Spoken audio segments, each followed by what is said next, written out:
do roll call, but we have a new procedural thing because of COVID and a new emergency order. So I can go through all that. So Okay. whenever you're ready.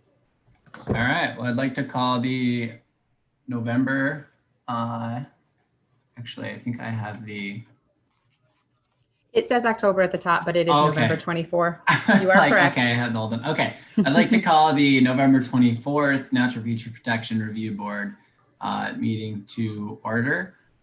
Jamie, can we get a roll call?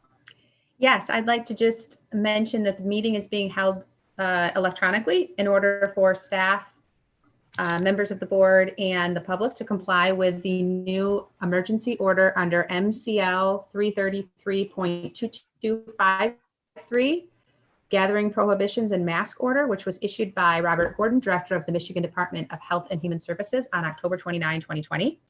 As part of this new order, I will call your name for a roll call. If you will please state that you are here and the city and state that you're presently in, right? So if you're on vacation already and you're in another city and state, not Kalamazoo, or if you're in Portage or if you're wherever, just state your city and your state where you're located, and that will be sufficient. So Colwick, we know is absent. Fuller. I'm here and I'm in Kalamazoo, Michigan. Glasser. Greetings. I am here in Kalamazoo, Michigan. Leto. I am present and here in Kalamazoo, Michigan. McNellis. I'm here and I'm in Mattawan, Michigan. Vacation spot. Martin. Here in Kalamazoo, Michigan. And Sylvester.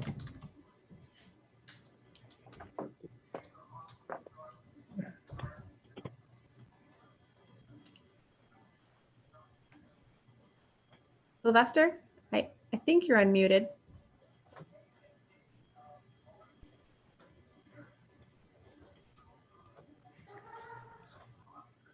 Alan, can you hear us?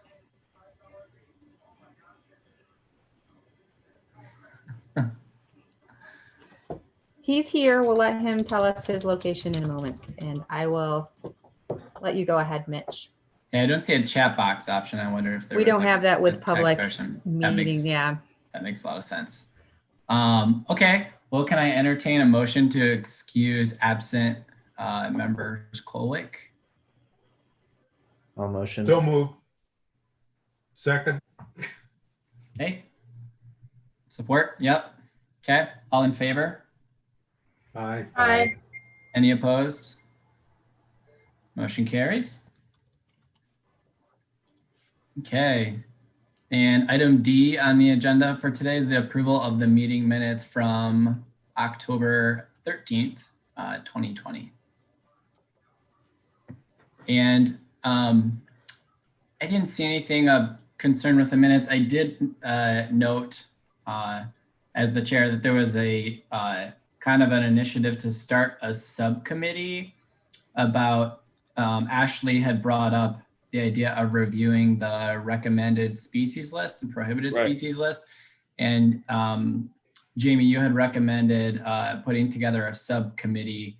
And so I was in part reminding myself that that was on there as a task for me, but wanted to kind of review what we wanted to actually bring forward. If it was the recommended species for the landscaping specifically.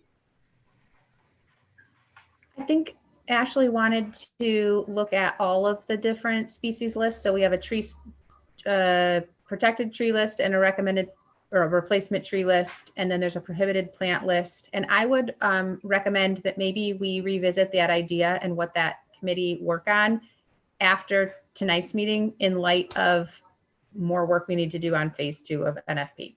Yep. And when she's present, probably too. She had that specific thoughts on it. Okay. Okay. Anything else regarding the minutes? Paul?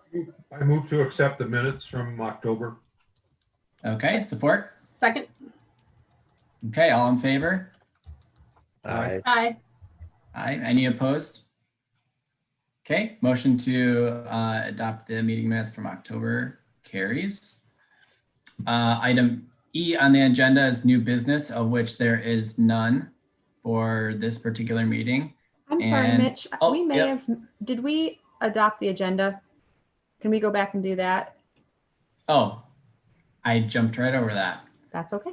Yeah, so the agenda for tonight, which I was already halfway through, trying to be get extra credit here or something. Yeah, so as far as the agenda as presented, is there a motion to approve that? Moved. Paul, okay, support? Mhm. Pastor? Okay, I support that. Pastor. All right, all in favor? Aye. Aye. Any opposed? Okay, motion to adopt the agenda carries. Okay. Sorry about that, Jamie. And now I think we can jump to item F, old business, kind of the main topic for tonight, the NFP Phase 2 Planning Commission feedback and results from their November meeting. Yes. I'm just saving a document here. Okay. So as you all are aware now, on the November 5th Planning Commission meeting, the NFP Phase 2 amendments to the map, those were by and far additions, over 500 parcels added to that map, which was recommended by this board, and some more minor text amendments were put before the Planning Commission, and they did not approve that. So it was voted down at the meeting. And I wanted to go over some of their feedback that we have, and then also sort of looking forward and developing a plan on how and what this board wants to do to be able to put this back in front of the Planning Commission. The Planning Commission did say that they, were very happy to entertain the item again, that they were fully hoping that staff and this board would put forward the item again. And they were not super explicit about what changes, if anything, they wanted to see. It sounded as if anything that they really wanted maybe more time and more information to process what was in front of them. I did hear, during the meeting how, because that board isn't the natural features experts, and so that was maybe what was making it a little bit hard to make the decision about, was this the right map and why, that probably some more interaction with this board would be really welcome and probably necessary to kind of get over that, that sort of perceived issue that they had. So, I think that they were asking for probably some more interaction with this board, which would be great. We can talk about what that would look like. It seemed like it wasn't unique to this request in front of them on November 11. It's something that kind of comes up all the time as they're doing their work, which is, the Zoning Enabling Act has a certain noticing requirement, and the city often kind of comes right in at that minimum noticing requirement, which I think is 15 days. And that often makes the public feel like they didn't quite have enough time to really think about and digest and fully understand the item. And that's something I think that we can get ahead of and get more information out earlier in the future. And we can talk about, what that looks like.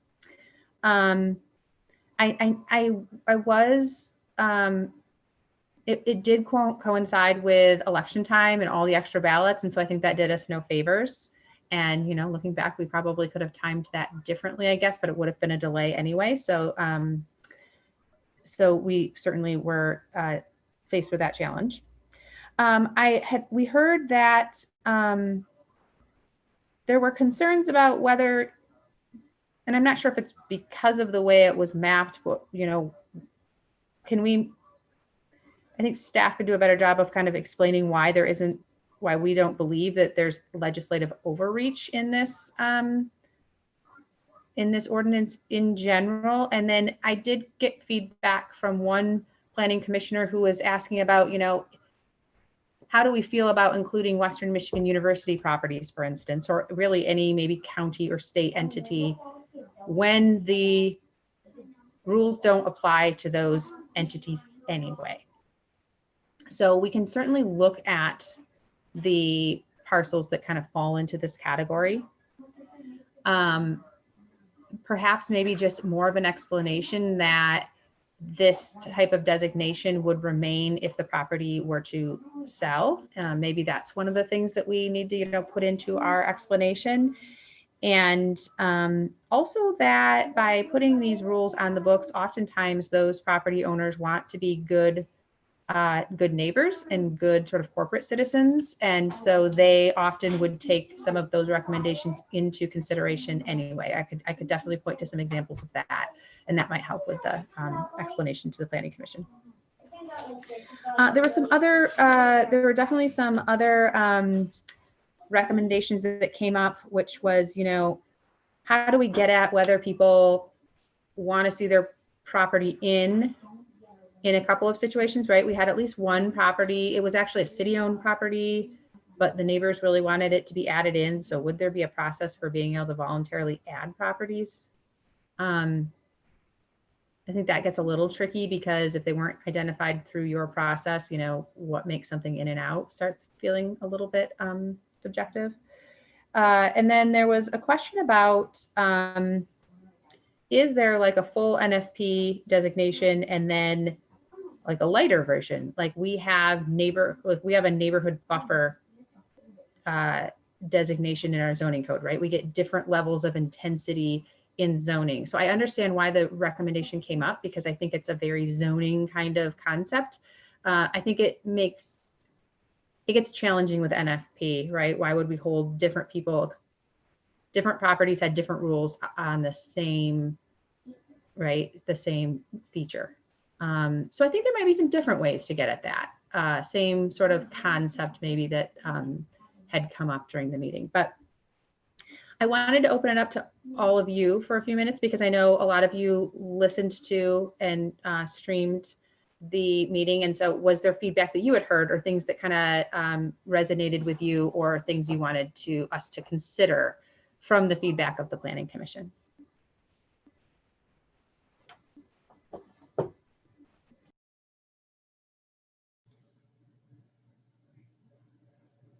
Paul, go ahead. Yeah, thanks, Jamie. The flavor that I got from the meeting, actually it switched. It started out, I think the people that called in about individual properties that they didn't understand why they were part of it, their neighbors weren't, and blah blah. I think that swayed a couple of the members of the zoning board, and I agree with you that there probably could have been more explanation about those individuals, but the zoning board felt like we really didn't do our due diligence in that. At least that's what I got. I got a little, I'm like, damn it, we've been looking at these and looking at these and looking at these. But then the flavor of the meeting then switched to some of the stuff that you were saying about, well, there was a couple of the callers in complained that they didn't have enough time to look at it, or they didn't know, they weren't notified. I don't think that that's something we can deal with. I mean, my first thought was to suggest to the zoning commission that they change the timeline. I mean, isn't that the 14 days or the 15 days actually, I think that Pete was saying that we notified everybody. That's pretty much SOP at the city level, right? So that's something I don't think we can address. That's something that, well, I would support giving as much notice as we possibly can, but there's got to be a limit. I mean, you got to have a drop dead date and say, here, now that's, we've given you 90 days, we've given you a year, no, you're not kidding anymore. So, that's got to be in there. The properties that were discussed, I'm familiar with 4 of them, very much familiar with them. And I almost kind of wish that I would have been able to give more detail as to why those were on. You know, the guy with the 3 trees, and you know, hey, I only got 3 trees. What's up with that? Well, he is at the stormwater head of an outfall that takes in, you know, 2 or 3 streets and goes into a big gully. So yeah, that's why he's on there. He could have nothing on his property, but I would say that he should be on the overlay map because he's adjacent to a very important watershed area. So anyway, but that's just one. The other ones I know about too. There's a little bit here, a little bit there, but you know, that seemed to sway the commissioners quite a bit. I thought was those testimonies, like, you know, oh, we got 3 trees. Right? Okay, well, there's more to it than what you have on your property. So, okay. Anyway, that's it. Other takeaways from what you heard from the Planning Commission, or thoughts you have now that you know the results? Can I be heard? Can you hear me? Yeah, we can hear you. Okay, so finally, this is Alan Sylvester in Kalamazoo, Michigan, speaking at long last, with great technical deficiencies over here. So I listened to it also with great interest, and I made notes while I was listening because my like Paul was saying, my thoughts were evolving as I listened. And one of the notes I made is I noticed planning commissioners, several saying that they were uncomfortable with this. And when I hear someone saying they're uncomfortable with it, it seems to affirm what you were suspecting, Jamie, that they need more information, more engagement, more communication on this. And I mean, clearly the virtual process is a big handicap for us. And it's just one of the handicaps of 2020 and 2021. I heard the comment that this might be an undue burden on homeowners. And so again, that's that discomfort piece, because of a lack of familiarity to a lot of folks who are laymen to natural resources management. That seems very familiar to most members of this board. I think to a lot of homeowners and small commercial property users, those are somewhat intimidating or alien terms to them. I know that at my home, when we received the notice, my wife asked me, what the heck is this about? I actually had to check it out to realize it was a site on the other side of White's Road from where we live in that Bronson Woods condominium property.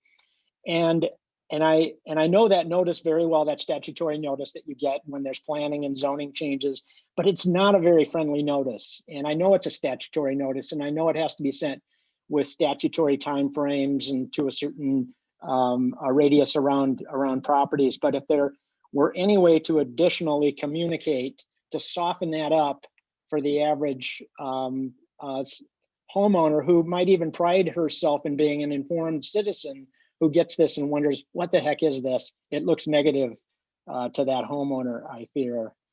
And I love the comment that you reported also, Jamie. Could this be optional?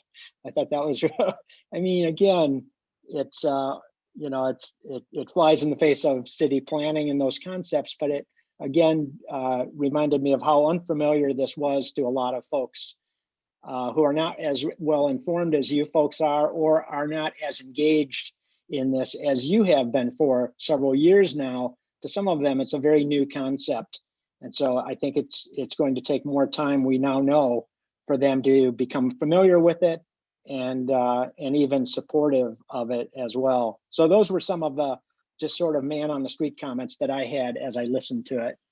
And now I will go back to mute. I have just a couple of things. I wasn't able to listen to the Planning Commission hearing, but I did listen to the public hearing prior to the Planning Commission, so I did hear some public comments. But kind of in line with what Alan was just saying, and maybe trying to give everyone, both the public and the Planning Commission, a little more understanding of the process. I wondered if we could come up with like just a very simple and maybe you have this and I'm just forgetting that we have it, but like a 1-page, I know you said there's a frequently asked questions page that I think we should definitely send out for the next public notice period, but also like a process page of like just bullet points of these are the features that were mapped in this, that we added into the map, like slopes of this percentage, and, just kind of just a quick and easy so people can see what the scientific basis was behind it and that it wasn't just arbitrary. And again, maybe that's in that frequently asked questions page. I can't remember. No, I agree. That's a great addition. I think it's a 2-part, and that's the missing part. And then the other thing I thought about for public outreach to include is maybe like an example, like Bob wants to build a garage, and here's what's going to happen and how he will encounter the natural features overlay in that process, and maybe a few different examples that would kind of lead people through choose your own adventure, but just so they could really see, like, okay, that's this is how the process will go, and this is how I will be impacted if I want to build a garage on my property, or if I want to cut down trees for a view or whatever. Try to think of some of the more common things that the average homeowner would encounter, because I'm guessing that's most of who called it. I guess that's a question too. Like, are the questions we're getting more from just homeowners, or are they developers? Because I guess it's a different kind of response depending on who's asking the questions. I agree with your assessment that it was a vast majority of homeowners and individuals who own residents. Mm-hmm. Okay. So yeah, just like here's the process that you would go through as a homeowner, I think would help. I know there was somebody that called in that was really, again, this was to the public hearing, that was really concerned about their property values and how this would impact their property values. And it seems like there's quite a bit of research out there that property values are actually enhanced when there are natural features, either on the property or adjacent. So I don't know if we can somehow tie some of that research in that highlights that, or if that's maybe going too far. That'd be a good thing to add to the frequently asked questions, is where I'm seeing that fit in really well, because I think that was frequently brought up. Yeah. Mm-hmm. And then the one last thing is the map. And I'm trying to remember, it seemed like the map changed, like you sent out the letter that had the printed map and there was an online map, but I think somewhere in there, the online map got enhanced so it was a little more user-friendly. But I'm wondering if people that got the paper map, which obviously is very tiny and it's hard to see your own parcel in there, if they had gone to the map link online when they got the paper map, if the map was sort of the not user-friendly online version. I can't remember the timeline, but I wonder if, I know the map is much better now, if that would help people. Yeah. I think maybe just adding though, and this is, I think, to Alan's point, that creating a letter that has language that's more useful to, or just speaks more clearly to folks. And we could have, I would definitely in the future want to point people to that map. It was online, but also even I had some trouble at first. Like, I just wasn't familiar with it. And I didn't realize there was a search bar. It took me a day or two of talking to people to realize there's a search bar. You can type in your address. I think a step-by-step on how to use the online map, because I think, we wanted to include some sort of map in the mailing so that people could at least say, I'm here and there's nothing near me. But once you get close to it, you're not going to be able to tell unless you use that online map. We did put a map, a large scale map at City Hall, but I think we could also explain that a little bit more clearly as well in the letter. Great. Yeah, and I'd be happy to help out with, developing any of those additional, educational pieces. So one last thing, I guess, is there a compilation of any public comment that the Planning Commission got somewhere that would be available for us to see? Is that in their minutes?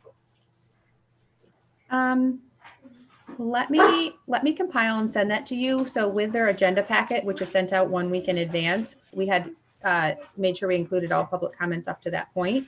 But then the following, like the week of, we got probably even more comments. So I think in total we had something like 20 comments, and we sent those in an email separately to the Planning Commission the day of their meeting. So you wouldn't know, I don't think we have all those Okay. in a spot online right now. So I'll make sure you get Okay. those or we put those online. Yep, that's a really Great. good point. Mhm. Thank you. I'll just make a couple of comments, and I appreciate everybody's insights. They seem really sensible, like good ideas to me. And I didn't get a chance to attend the meeting that night, but I feel like everyone's reflections are kind of filling me in on the flavor of the meeting, like Paul said. And it's interesting to me because when we were taking comments for our NFP phase 2, when you had consolidated the online text comments, the call-in comments, people that called into the actual meeting, it seemed like a net positive by far in terms of the comments that were coming in. And then it sounds like the Planning Commission meeting, there were a lot more negative comments or comments of concern. And to me, that sort of suggests that the folks that are really following NFP are excited for it to happen and are following it enough that they attended our meeting or they're tracking the process. And then the people who are kind of surprised by it, maybe in an unfortunate way, are the ones who called into the Planning Commission meeting.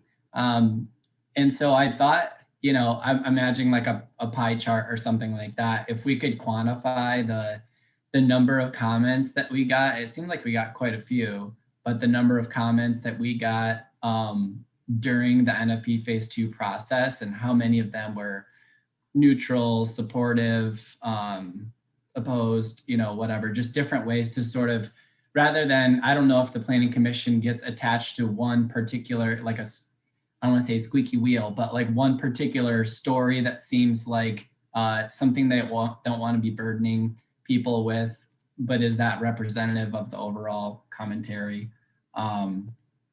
That's sort of one idea. And then I think another general sort of initiative or angle that I think has come up before is that, NFP is a regulatory mechanism, and that's not generally looked at as positive, but I think there's ways that we could spin it as being something positive. And I think the idea that Aaron brought up about the property values is a really good idea. And I know there's been studies out there that we've seen, like in the land trust world and stuff, that if someone has a property next to a park or a protected area, that their home values do increase. This isn't exactly the same thing, but I think we might be able to find some kind of supporting information in that regard. And I think the other, in terms of city staff and commission staff, I think making a clear connection to the city's sustainability goals. I think that you could get all of the city buildings powered by windmills by 2030, but if all the trees have been lost and the water quality within the city is poor and these sorts of things, we might have been able to capture as much carbon by preventing some of that happening as we could have by using 21st century technology, and that's really being held up as like a 21st century solution, even though it seems like a very new problem. And so, and yeah, maybe testimonials or little snippets of the people that really wanted to add. The people in that Stockbridge area, there were so many different people that called in about that and how important it was, that I really felt like, that's a story that could be told to kind of support that. And then one last sort of comment is you brought up the idea of having different levels of NFP zoning. And I don't think this is exactly what you were getting at, but I think maybe the county, city, and Western Michigan university properties wouldn't be subject to this exact same regulation as although we did just review a city project, at least Western, wouldn't be subjected to the same level of regulation. But we talked about how, even though they're not going to be subject to the zoning requirements, still identifying it as an important part of the network of like sensitive environmental areas or high quality natural areas or whatever you want to call them. Almost having that sub designation where it might be like NFP area versus NFP zoning or something like that to sort of show the spirit of the idea, even though the regulation might not touch projects that they might work on. But again, we've talked about, and you mentioned too, if they sell property at some point for private commercial interest, then having that designation there beforehand would prevent something from happening at the time of transition that would otherwise make us look like we were doing that as a roadblock, I think. Thank you, Mitch. Yep. Anyone else? Bobby, I saw you unmute. Just on a positive note, we haven't had a lot of cases, but with the cases that we have had, we've not told anybody, no, you cannot do what you are planning to do solely on NFP reasons. And perhaps along with our frequently asked questions, we can have some examples of successes. There have been some small scale ones where a minor variance was needed and we were like, oh yeah, absolutely, that makes sense for you to be able, in order to do what you plan to do. And everything went fine. I also think on a larger scale, the Golden Avenue project and the interactions we had with them along the way with their planners and engineers and stuff, and the way that went along was wonderful. At least to me it was. And so maybe some examples of NFP successes that enabled projects to go forward would also be nice. Yeah, that's a great suggestion. Paul? Yeah, Mitch beat me to it, but I was going to suggest that too, like about Western's property and that. I love what, don't get me wrong, I love Western. It's my, I'm just, oh yeah, I'm brown and gold all the way through. But if we were to not, actually, if we were to not put them in the overlay, that by rights, then neither should Kleinstock or Asylum Lake be in it, because Western owns those properties. So that's really part of their campus, part of their thing. So I would support, yeah, at least putting them on. I know that the university can go ahead and do what they want, but they will be considerate. I am sure of that. But so let's leave them on the overlay. That would be my suggestion. And if they have to, they can pull the ace out of their sleeve. But if I know them and trust them like I do, no, that's not going to happen. They'll be considerate. So that's good. The other thing is we're talking a lot right now, giving some suggestions out about phase 3 of our charge, which is education. So this is a good segue, to get into that. So I'm really glad that we're all thinking about that too. And maybe that would help when we go back to the Planning Commission to maybe have a more fleshed out plan, maybe just in more of a summary outline kind of format though, but more of a sense of what phase 3 would look like. And so maybe we work on that in tandem with our strategy for reintroducing the phase 2.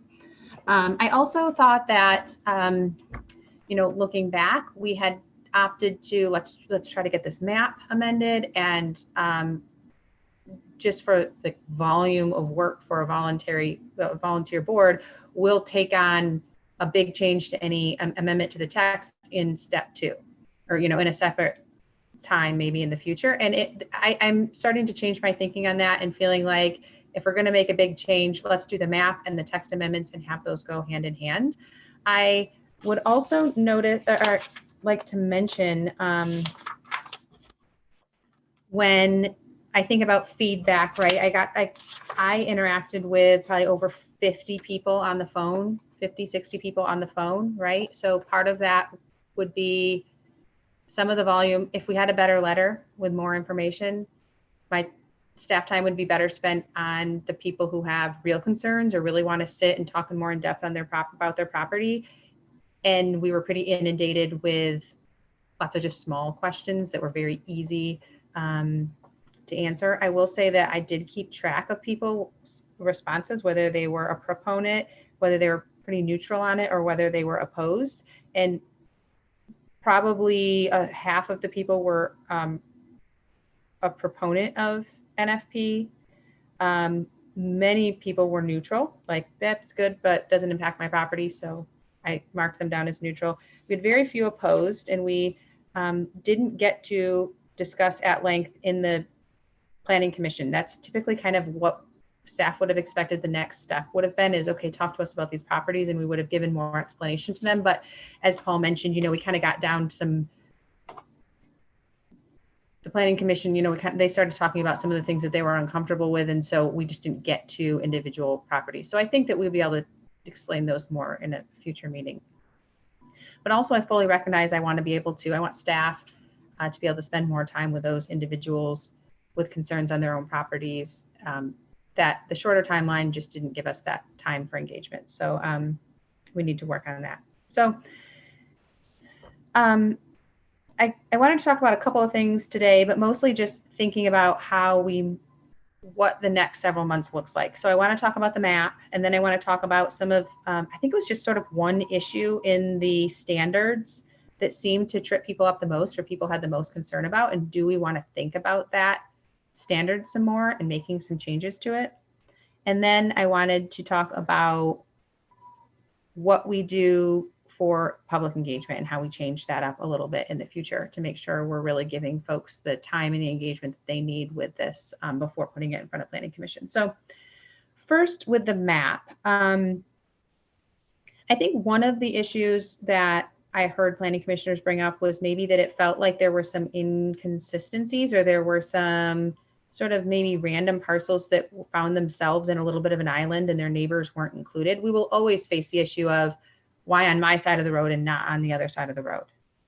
And I had heard from some planning commissioners, they weren't opposed to a overlay maybe that included more parcels. Like maybe they felt like the work we had done to sort of refine what I would call some of the static, some of the scatter, especially that happened with slope. We found like there'd just be little undulations, and it wasn't part of a system, so we tossed those out. I still think, and I'm sure I heard from you all too, like the map itself is good. I think our foundation is really good. I mean, we know it's the data. We had, GIS mapping done. It's probably not 100% perfect, but if we think about a map we reviewed earlier in the summer, and I'm thinking back to like June, before we kind of put in some extra filters to refine it a little, I'm almost recommending that we go back to one of those versions that's very inclusive of, every single natural feature. And I'll try to send something out like that and just have everybody look at it, take a look at it, and then look at what we're proposing now. I still think, we had somewhere around 6 properties or so who felt like they didn't fit in the NFP overlay district. And all of us, I took a look at those. Several of you have mentioned they probably did. So I don't think that there's anything majorly flawed with the map or that process. But it's a chance to look back at it. I think we need to at least look back at it. Maybe there is a parcel or two here or there where we need to think about the scenario of, I own X property that's NFP, but because my neighbors don't, and they all decide to, clear all their property, but I can't, what are we saving? Is the overlay district doing its job? So maybe there are some other ways and angles to look at it. I don't know. It's something to think about. I think you just brought up a really interesting point, Jamie, that I had earlier, and that, and Paul talking about Western made me think too. Essentially, it could be a form of flattery. Like you're in the NFP because you've left all the trees up on your property. There's significant woodlots or wetlands or healthy, intact, this or that. And I could totally see the perspective where someone's like, I did the right thing and now I'm being penalized for it. So how do we kind of award those people in a way. And maybe it's just a recognition thing, and just kind of the way that the language describes it or is spun. But like in essence, you can't really help the way the natural features are distributed throughout the city. And that's why it was such a challenge to identify them, because they're not just all in one spot. And by intention, we tried to make sure that we looked in every neighborhood and every corner.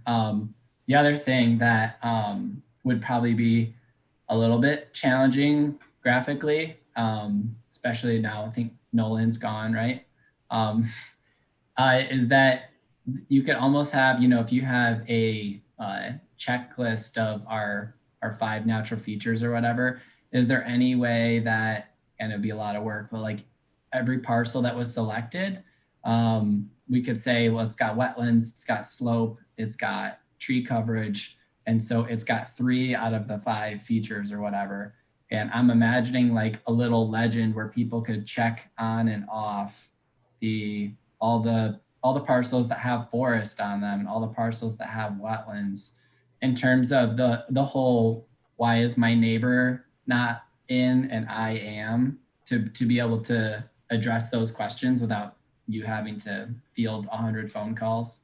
Yeah, Nolan did go through and code every parcel that was being added for what natural feature they had and why they had gotten picked up. He did code that. Okay. I think what is challenging for anyone, and myself included, is when does any parcel in the city hit that spot on the spectrum that says, okay, it's just 2 trees, now it's 7 trees. Oh, now the tree density, now we got some, like natural features are certainly on a spectrum, especially in an urban setting. And so again, I think this board did a really good job of trying to sort of best define where critical natural features exist. But I think it's worth taking a look at that map again. And like I said, I think if we go back 1 iteration, or maybe 1 or 2 iterations, we can take a look again and see how we do that last filter. Yeah. And one of the things I talked to the board a lot about is the idea that corridors really emerged in the map. I don't think I know we didn't set that as the criterion. We also didn't set a criterion for acreage of like a woodlot, and maybe that would be a way to be able to say, hey, we picked this acreage regardless of property boundaries. And I think that we can have some GIS support at the city if we want to pick a criterion or a criteria or two, and maybe try to do that as our final sort of finish filter, if you will. I don't think it will dramatically change the overlay district, but I think on some of those edges, and to avoid maybe some of those isolated parcels, maybe that would help. I don't know. Are you saying, Jamie, that parcels under a certain size, like we would have a cutoff or something? Or no, I wouldn't say the parcel. I think we could maybe have some of the like the woodlands. I think we did a woodland slope kind of overlay, and we could actually have someone like digitize or spend some time. It wouldn't take a lot of time. It would just take someone kind of deciding what the polygon, if that polygon is a certain size, and then what happens is it's parcels lay how the parcels lay, and they either get included or excluded based on more of like a polygon of the natural features, that polygon size. It's an interesting idea. I think it makes sense too, because we did an analysis of kind of similar idea, combining multiple features and then seeing what the sort of output was. And we chose not to create any cutoffs or adjustments based on size of parcel, since they can be combined over time, or they can be subdivided or whatever. And so a minimum parcel could get bigger, or a big parcel could get smaller. That's a great point.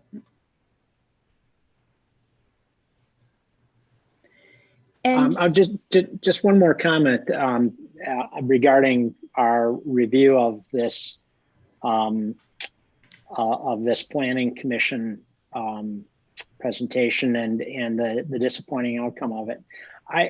Another impression that comes back to me is I was surprised at how marginally informed some of the planning commissioners were, and so that again, public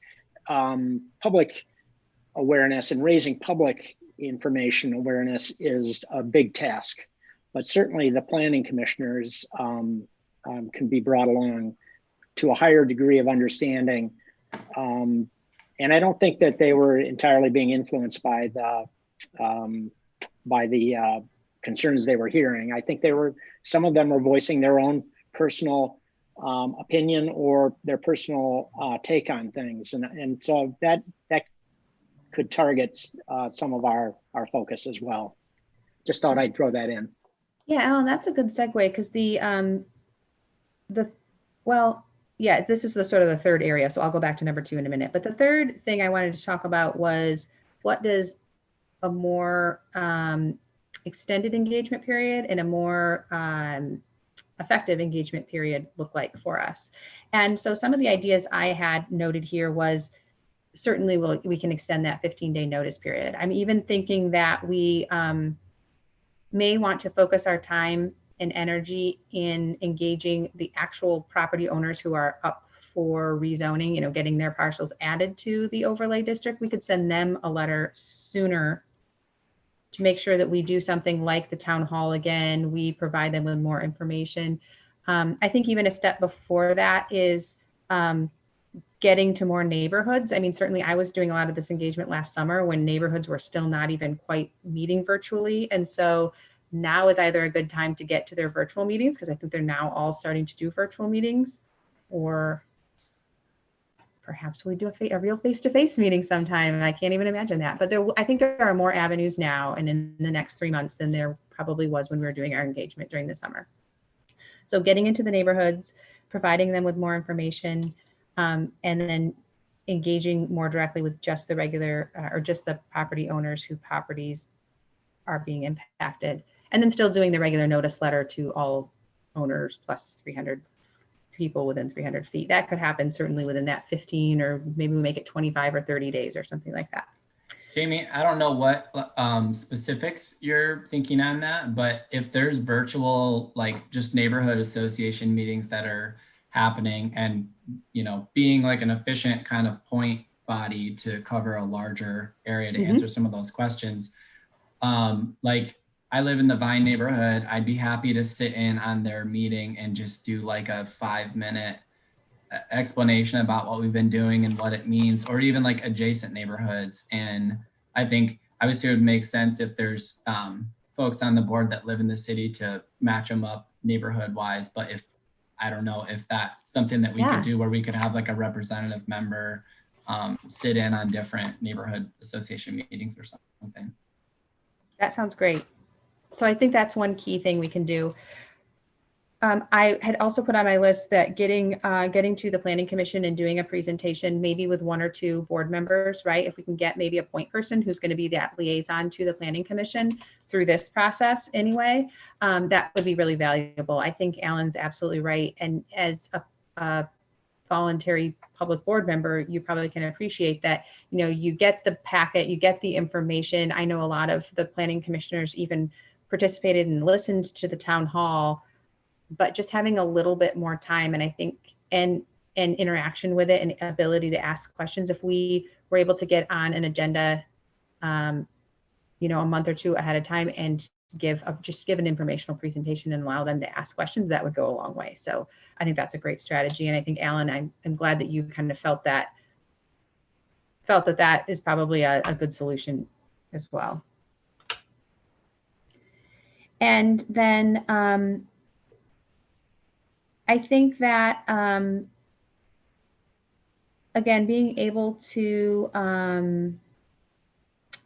provide, we had talked, I know Bobby had brought up, do we want to have a specific letter? What ways can we show our support for this, like from the NFP review board to the Planning Commission? And we can certainly do that. Let's make that formal letter and information and make sure we're present.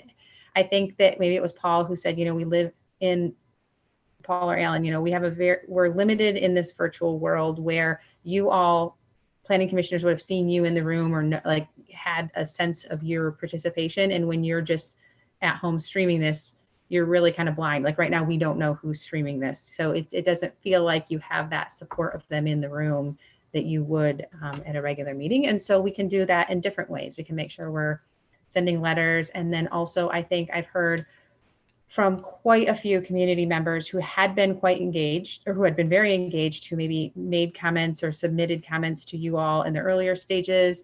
And we even had some really glowing letters of support in the packet, but we didn't hear any of those on the calls. And so I think that there's definitely some awareness, and some folks who've reached out to me who said, I'd like to be able to show my support in a different way in the future. And so I can re-engage with those folks and make sure that we're hearing the balance of opinions about the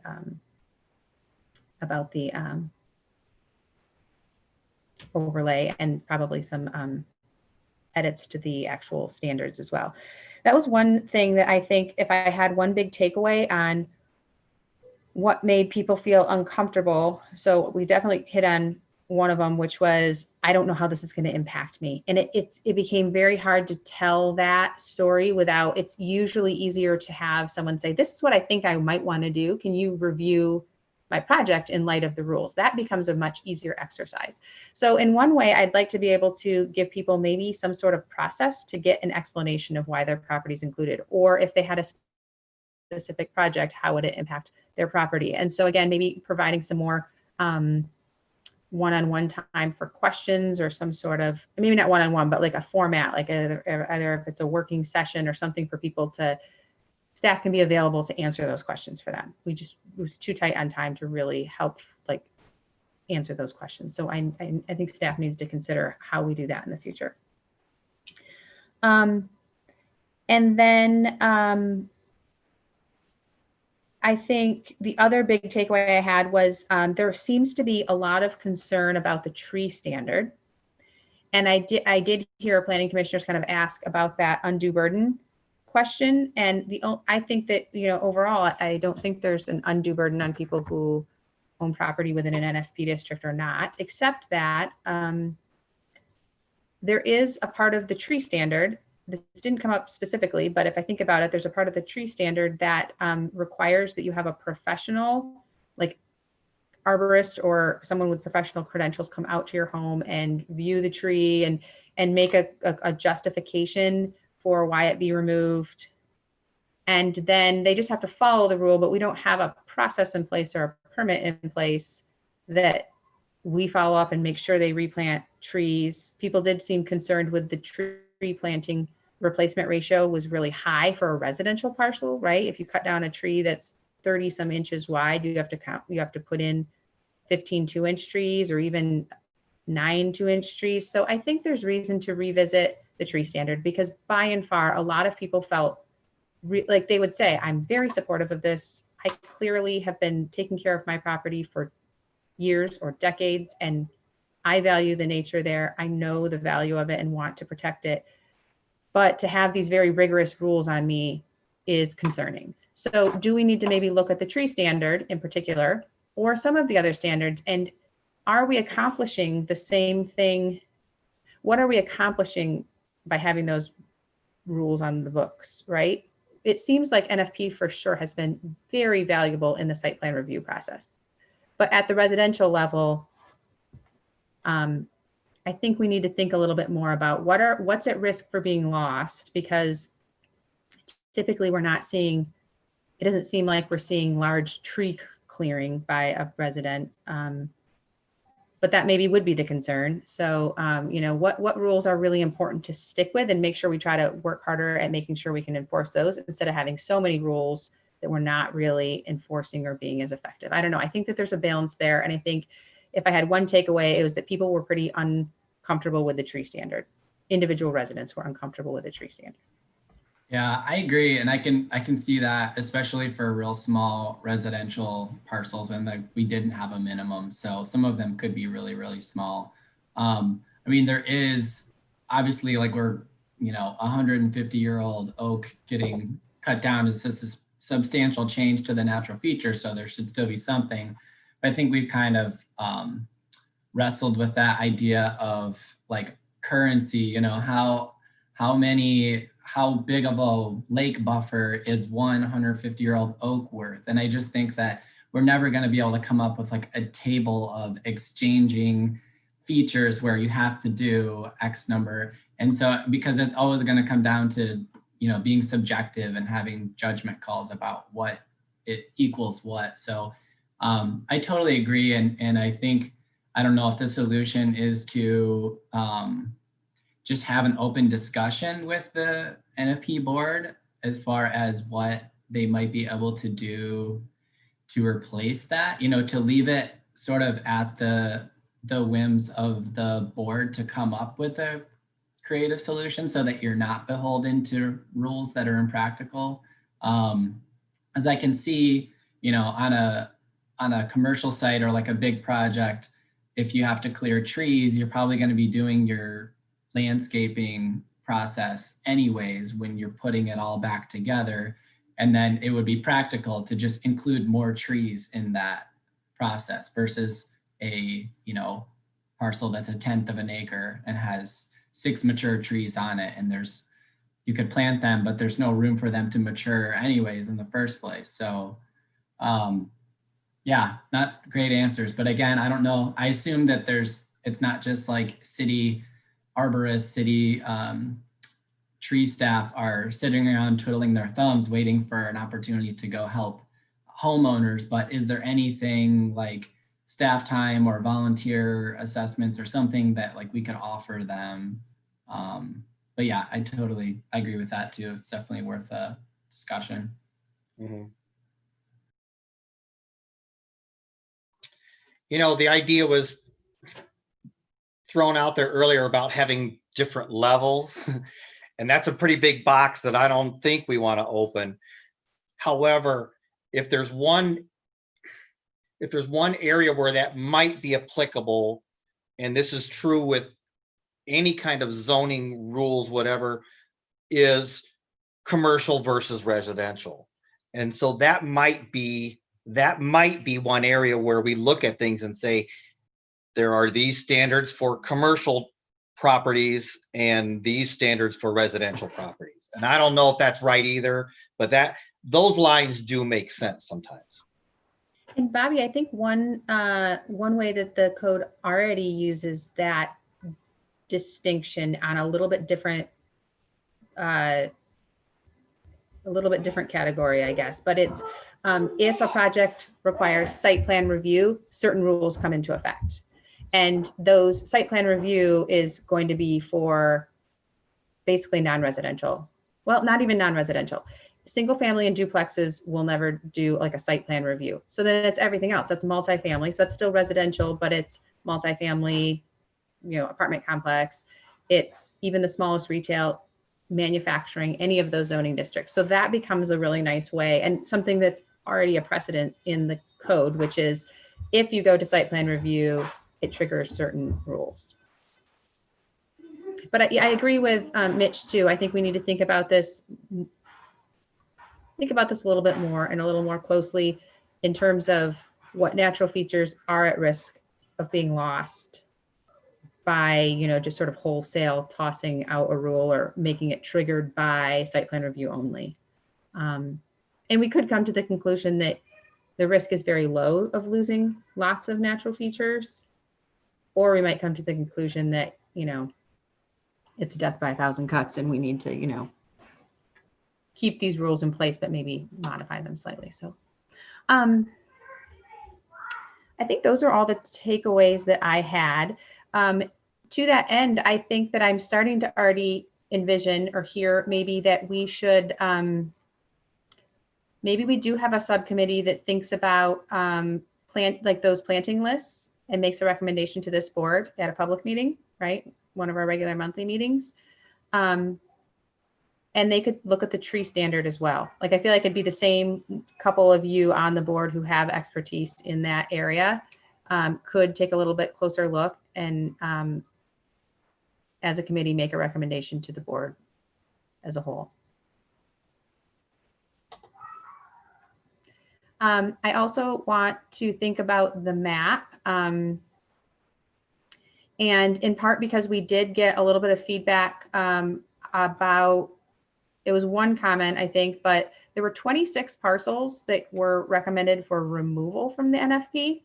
They were clustered into like a couple of areas, and they were just sort of oddballs, but it'd be a good opportunity for us to look at those again a little more closely. Like I said, I'm going to send out, I'll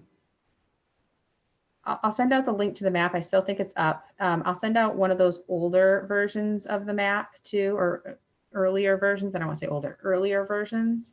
And that will just be something for you guys to maybe take a look at over the next month and, you know, think about it in terms of some of the feedback we heard from folks. Right now, I don't see us, right now we don't have any applications or anything in the pipeline, but it could completely change whereby we might have applications to review next month. Our meeting would be, maybe I'm on the wrong agenda item. Well, no, let's cover this quickly because I don't see another spot on the agenda. Our meeting would be, our regular meeting would be Tuesday, December 22nd. Would that cause a problem for quorum if we had cases to review that afternoon? Not personally, I don't think. And if we don't have any cases, I'm going to recommend that we cancel the meeting because you guys have had a long year, but if you would take a look at those maps again and just keep thinking about this process, and then I'd like to jump right back into it in January. So maybe if also we could do some work, Mitch as chair, to pull together that subcommittee of plant, I guess call it plant and tree people. Plant And nerds. then if maybe you want to make a call out to like 2 people who might want to do a subcommittee for map review. We may have, we're hiring a new AmeriCorps member who might be able to help us out with some mapping in the same capacity that Nolan did. Or we have some great resources in our IT department, but I'd have to probably try to get some of their time on their calendars in the beginning of the year. But it'd be great to get a couple of you all to, and then all of you feel free to email any input or thoughts you had on the map to staff as we take a look at that map again. So to reiterate, 2 subcommittees, one to continue reviewing the map and the parcels, and then another for reviewing the plant lists and the tree standards. Okay. And then any of the neighborhood meetings or the planning commission presentations or whatever, I guess we'll just wait to hear what your ideas are on that, but I'm happy to help or whatever's needed. Why don't I reach out to neighborhoods? We did have one request for Millwood who wanted us to speak at their January meeting. So now might be a really good time. I will reach out to all of our neighborhood contacts and offer that we can come to a meeting. Someone from the NFP review board or staff would come to their meeting in January or February, and we can start providing an opportunity to share more information. And then also I would love to offer the opportunity that if they have any suggestions or priorities, things that are important to them in their neighborhood, we may as well, collect that information and think about if that aligns with the map, or if we feel like the map is hitting the areas that are important to those communities as a check. Sounds like a good idea. Anything else on phase 2? We can also, let's be thinking about, and I will try to get for a future meeting, some of the thoughts and the ideas that have kind of percolated in the last year or so for phase 3. I guess one more question on NF, especially as we're thinking about reviewing standards. Are there any, I know we were comparing like to Grand Rapids for their target tree cover at one point in time, percentages and things like that. Do you know if there's any other, like I know Ashimo Township has a conservation zoning. but is there anything in any other municipality that you know of that's comparable to NFP where one or multiple board members could reach out to them to figure out how it's functioned for them or how we might parallel? Yeah, I have here somewhere. I took it out of my office. I have a binder with all of the different ordinances and similar sorts of natural features protection policies from different communities across Michigan. I can, yeah, I'll pull up that list and figure out, what communities those are from and send you all a list, and we can talk about how we reach out to those communities. Yeah. Cool. All right. Any other NFP Phase 2 comments?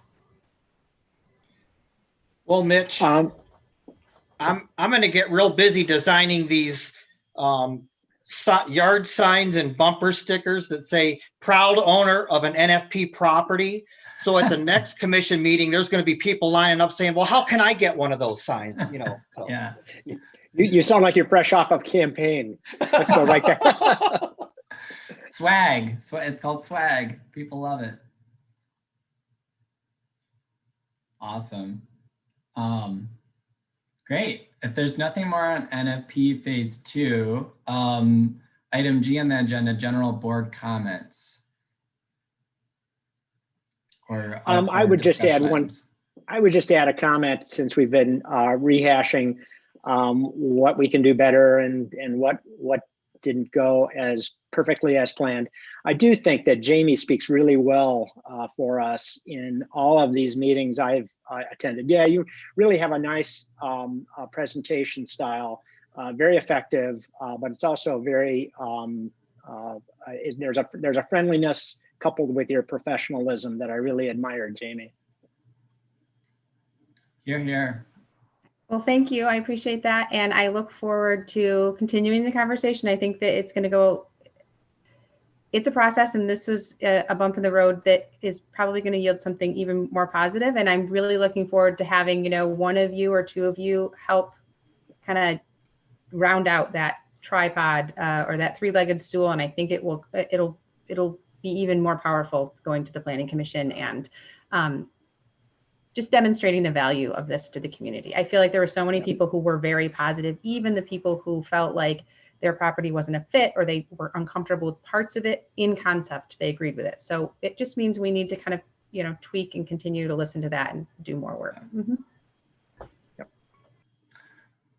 I have a comment, or I guess a question for Jamie, unrelated to NFP, but relevant.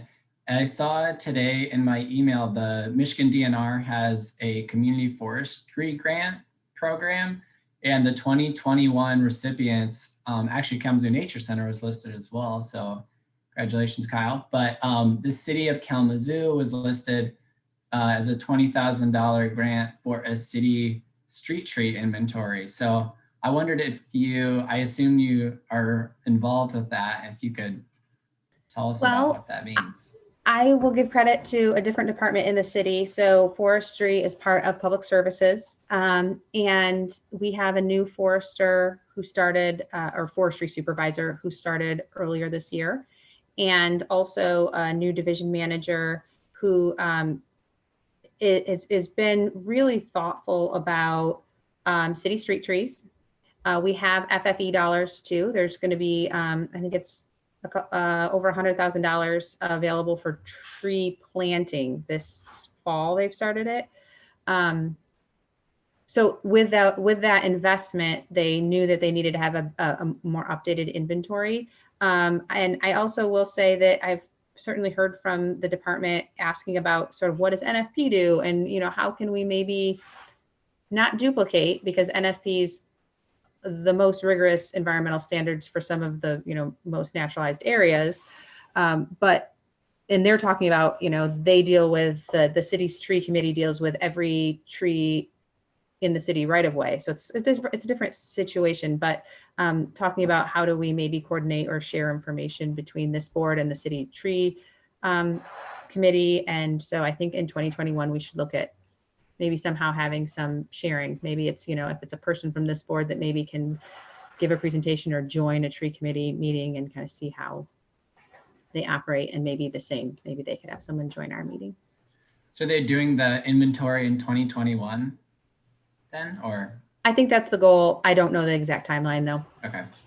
If you Cool. if you have more questions, I can certainly get Brian LaBelle to get you in contact with him for questions, because he's our new forestry supervisor.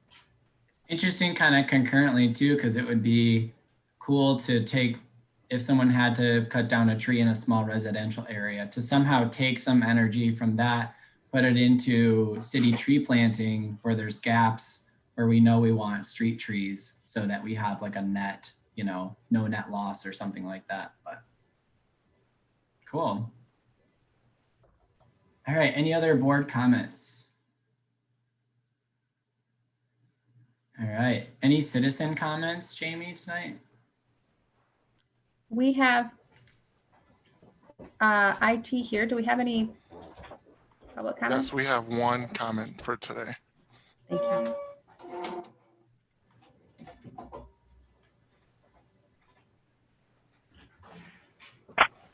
Hi, this is Craig Martin. I'm at 1133 Long Road.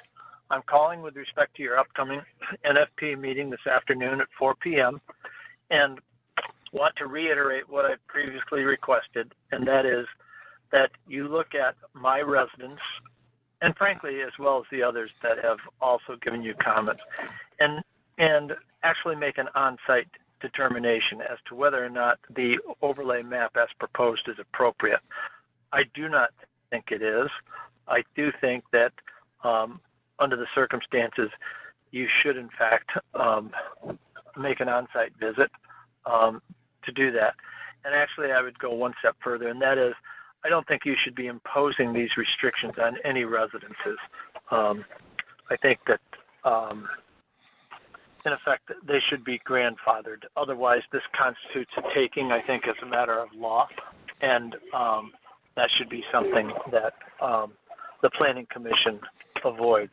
I think there's opposition that exists, that it will continue to grow, while at the same time, as a matter of concept, people aren't opposed to the NFP objectives. However, in connection with the residential imposition, I think it's overreach and should be modified to have a more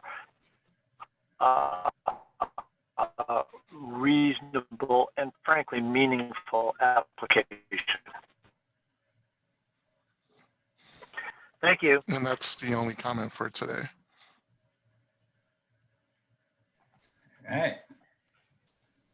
Thank you. Paul. Yeah, that's 133 short or long road and 1130 short road are back to back, and both of those properties have objected to being included. And again, I mean, I'm very familiar with both of those properties, and I'm sorry, I guess I don't understand why they feel that they should be taken off, because they're really, anything that either one does on either one of those properties could directly influence a stormwater, a slope, a forest feature, which they border on. So, okay, anyway. Yep, I see right where you're talking about, Paul. I think it kind of reiterates the discussion we had earlier about the distinction between residential and commercial areas, and just thinking more about that.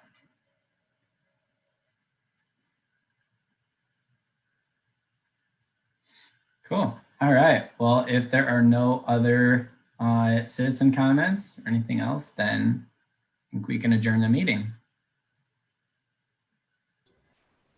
Thanks all. Have a happy Thanksgiving and stay safe. Yep. Thank you. Yeah. Thank you. Be safe, everybody. Bye. It's good. Oh. I was going to say it's good to see Kyle's face, because he was dealing with some medical issues not too long ago. So anyway, all right.